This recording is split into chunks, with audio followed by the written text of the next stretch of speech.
Search for genetic material.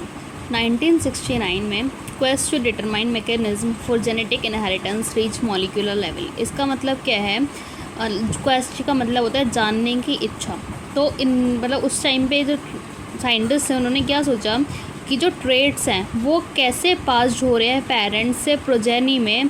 तो उन्होंने start कर दी थी अपनी सर्च कि ऐसा कौन सा मॉलिक्यूल है जो इस चीज़ के लिए रिस्पॉन्सिबल है। ट्रांसफॉर्मिंग प्रिंसिपल 1928 में फ्रेडरिक ग्रिफिथ उन्होंने कई सारे एक्सपेरिमेंट करे थे स्ट्रेप्टोकोकस निमोनिया के साथ, जो कि एक बैक्टीरिया है।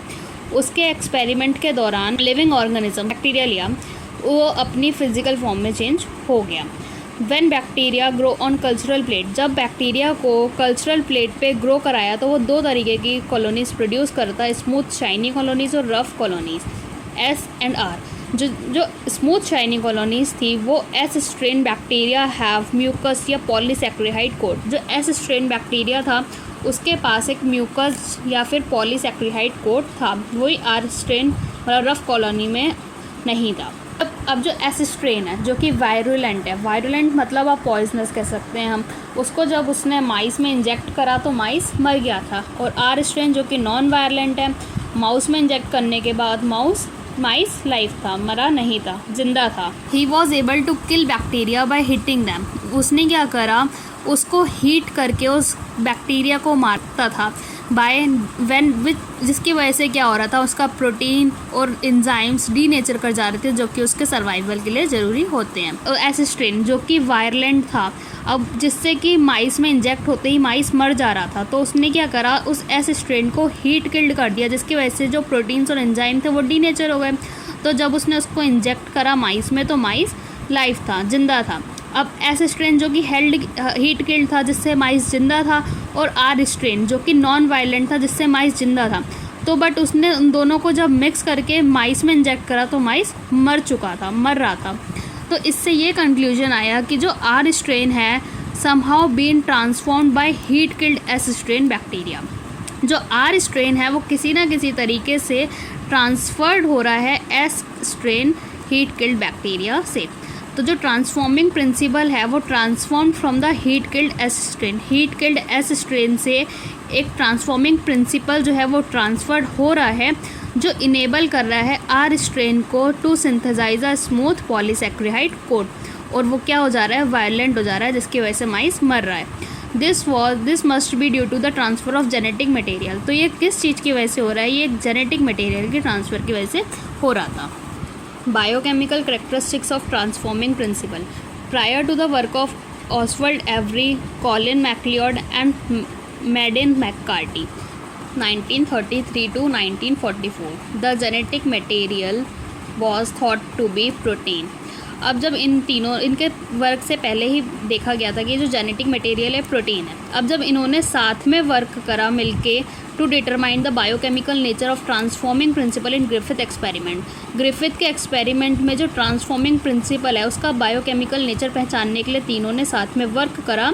इन्होंने क्या करा, वो जो बायोकेमिकल्स थे मतलब प्रोटीन्स, डीएनएज और आरएनएस या एक्सेट्रा, उन्होंने क्या करा, उसको प्योरीफाइड कराया from heat killed S strain to see which one transform live R into S cells, ताकि ये देखने के लिए कि कौन सा ट्रांसफॉर्म हो रहा है लाइव आर से एस में। तो डीएनए अकेला वो था जो कि from S strain bacteria caused R bacteria to become transform. Protease मतलब प्रोटीन को तोड़ने वाला एंजाइम कहलाएगा प्रोटीएज, आरएनए को तोड़ने वाला एंजाइम कहलाएगा आरएनएज, नॉट अफेक्ट ट्रांसफॉर्मेशन। तो जो प्रोटीएज और आरएनएज थे वो इस ट्रांसफॉर्मेशन को अफेक्ट नहीं कर रहे थे, तो इसीलिए ये ट्रांसफॉर्मिंग सब्सटेंस नहीं थे। Digestion with DNAs inhibit transformation. अब डीएनएज के साथ जो डाइजेशन हो रहा था वो इस ट्रांसफॉर्मेशन को इनहिबिट कर रहा था, जिसकी वजह से डीएनए कॉज ट्रांसफॉर्मेशन, जिसकी वजह से डीएनए जो था उसका ट्रांसफॉर्मेशन हो रहा। Concluded DNA is the heredity material, not all biologist were convenience. अब ये इससे कंक्लूजन ये आया था कि जो डीएनए है वो ही हेरिडिटी मटेरियल है, लेकिन फिर भी सारे बायोलॉजिस्ट उस कन्वीनियंस नहीं थे। अब एक क्वेश्चन है, difference between DNAs and DNase, DNAs and DNase. DNAs मतलब मैनी डीएनए और डीएनएसी मतलब DNA digesting enzyme, DNA. Unequivocal proof, unequivocal मतलब बिना डाउट का, मतलब अब एक प्रूफ आ गया था जिसमें कोई डाउट नहीं था कि जो जेनेटिक मटेरियल है वो डीएनए है। वो आया था Alfred Hershey and Martha Chase 1952 में। Worked with virus that infect bacteria. इन्होंने क्या करा था, उस वायरस के साथ काम करा था जो बैक्टीरिया को इन्फेक्ट कर रहा था, मतलब bacteriophage. Bacteriophage attack to bacteria and its genetic material enter bacterial cell. Bacteriophage attack किया, अटैच टू बैक्टीरिया, बैक्टीरिया के साथ अटैच हुआ और उसका जो जेनेटिक मटेरियल था वो बैक्टीरिया के सेल में एंटर कर रहा था। Treats as if it was its own and manufacture more virus particle. वो इस तरीके से एंटर कर रहा था कि जैसे वो उसका खुद का है, और वो क्या कर रहा था, उसको मैन्युफैक्चर मोर वायरस पार्टिकल्स। ये प्रोटीन था, ये डीएनए था, करा कुछ वायरस को ग्रो कराया रेडियो एक्टिव फॉस्फोरस पर और रेडियो एक्टिव सल्फर पर। तो वायरस जो कि ग्रो कर रहे थे रेडियो एक्टिव फॉस्फोरस के प्रेजेंस में, वो कंटेन कर रहे थे रेडियो एक्टिव डीएनए को, लेकिन रेडियो एक्टिव प्रोटीन को कंटेन नहीं कर रहे थे, क्योंकि जो डीएनए है वो क्या कंटेन करता है, फॉस्फोरस कंटेन करता है, प्रोटीन कंटेन नहीं करता। अगर वो ग्रो कर रहे हैं in presence of radio active sulphur पर, तो वो कंटेन करेगा रेडियो एक्टिव प्रोटीन को, लेकिन रेडियो एक्टिव डीएनए को कंटेन नहीं करेगा, क्योंकि जो डीएनए है वो सल्फर को कंटेन नहीं करता है। Radio active phages attach to E coli bacteria as infection proceed, viral coated removed blender के जरिए। रेडियो एक्टिव फेजेस जो थे, जो अटैच हो गए थे ई कोलाई के बैक्टीरिया के साथ, और जो इन्फेक्शन था वो प्रोसीड कर गया था। फिर वायरल की जो कोटिंग थी वो रिमूव्ड हो गई थी ब्लेंडिंग के जरिए, ब्लेंड कर दिया था। अब जो वायरस पार्टिकल्स थे जो सेपरेटेड हो गए थे बैक्टीरिया से सेंट्रीफ्यूज के जरिए। Bacteria infected with virus has radio active DNA व रेडियो एक्टिव, जिससे ये पता लग रहा था कि जो डीएनए है वो पास कर रहा है from virus to bacteria.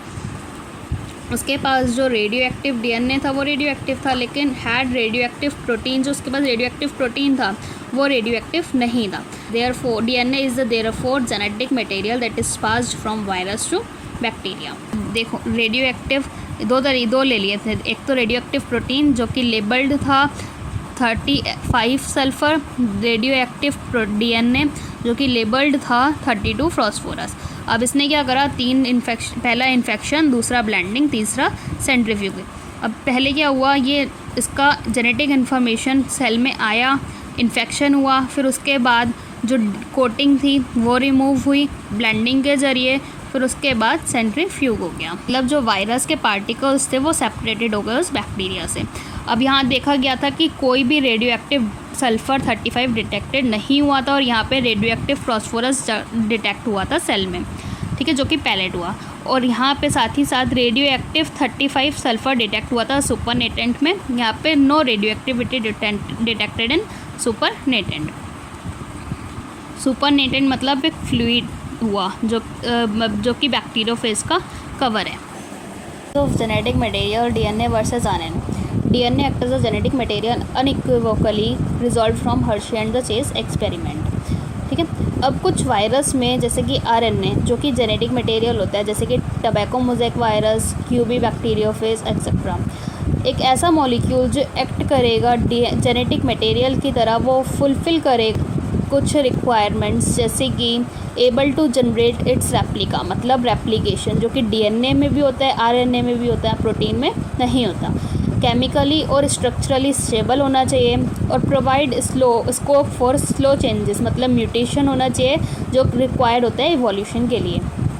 Should able to express itself, अपने आप को एक्सप्रेस करना चाहिए मेंडेलियन कैरेक्टर्स में। अब जो जेनेटिक मटेरियल है वो स्टेबल इनफ है not to change with different stages of the life cycle, as और with change in the physiology of the organism. Stability as one of the property of genetic material very evident in Griffith transforming principle। Stability जो कि एक genetic material की property है वो काफ़ी evident, मतलब एक प्रूफ थी ग्रिफिथ के ट्रांसफॉर्मिंग प्रिंसिपल में। Two complementary DNA strands if separated by heating, अगर डीएनए के दो कॉम्प्लीमेंट्री स्ट्रैंड्स सेपरेटेड हो जाते हैं हीटिंग से, तो वो एक साथ आ जाएंगे when appropriate conditions provide. OH group present at every nucleotide in RNA is reactive and make RNA liable and easily degradable. RNA में हर न्यूक्लियोटाइड पे जो 2 OH ग्रुप प्रेजेंट होता है वो उसको रिएक्टिव बनाता है और RNA make liable and easy degradable. जो RNA क्या कहलाएगा, कैटालिटिक रिएक्टिव मॉलिक्यूल। DNA जो कि केमिकली लेस स्टेबल होता है लेकिन स्ट्रक्चरली मोर स्टेबल होता है, तो ये बेटर जेनेटिक मटेरियल है। Presence of thymine at the place of uracil confers additional stability of the DNA to the DNA। अब DNA में यूरेसिल की जगह थायमिन का आना एक एक्स्ट्रा स्टेबिलिटी देता है DNA को। Both DNA and RNA able to mutate, RNA being unstable mutate faster.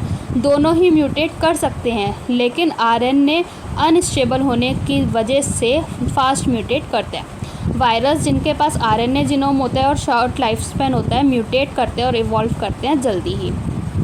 RNA directly code for proteins, hence easily express their characters. DNA however dependent on RNA for the synthesis of proteins। RNA directly protein की coding को depend करता है, इसीलिए वो काफ़ी easily characters को express कर सकते हैं। लेकिन DNA जो कि डिपेंड होता है RNA पे प्रोटीन सिंथेसिस के लिए। Protein synthesising machinery evolve around RNA। Both DNA और RNA जेनेटिक मटेरियल की तरह एक्ट करते हैं। DNA ज़्यादा स्टेबल होता है तो वो प्रेफर्ड किया जाता है स्टोरेज ऑफ जेनेटिक इन्फॉर्मेशन के लिए। RNA for transmission of genetic information, लेकिन RNA जो है वो जेनेटिक इन्फॉर्मेशन के ट्रांसमिशन के लिए बेटर यूज़ होता है। RNA word first genetic material. RNA जो था वो फर्स्ट जेनेटिक मटेरियल था जो इसेंशियल लाइफ प्रोसेसेस जैसे कि किसी चीज़ के लिए मेटाबॉलिज्म के लिए translation, splicing etcetera evolved around RNA। RNA जो कि एक्ट करता है catalyst as well. In living system, some biochemical reaction catalyzed by RNA catalyst and not by the protein enzymes। Living system में भी कई बायोकेमिकल रिएक्शंस जो होती हैं वो RNA कैटलाइज्ड होती हैं, ना कि किसी प्रोटीन के एंजाइम से। RNA being catalyst, RNA catalyst की होने की वजह से रिएक्टिव होता है एंड हैंस अनस्टेबल। देयरफॉर जो DNA है वो इवॉल्व करता है RNA से विद केमिकल मॉडिफिकेशंस जो कि उसको ज़्यादा स्टेबल बनाते हैं, make it more stable. DNA being double stranded having complementarity strands further exist changes by evolving a pair of repair।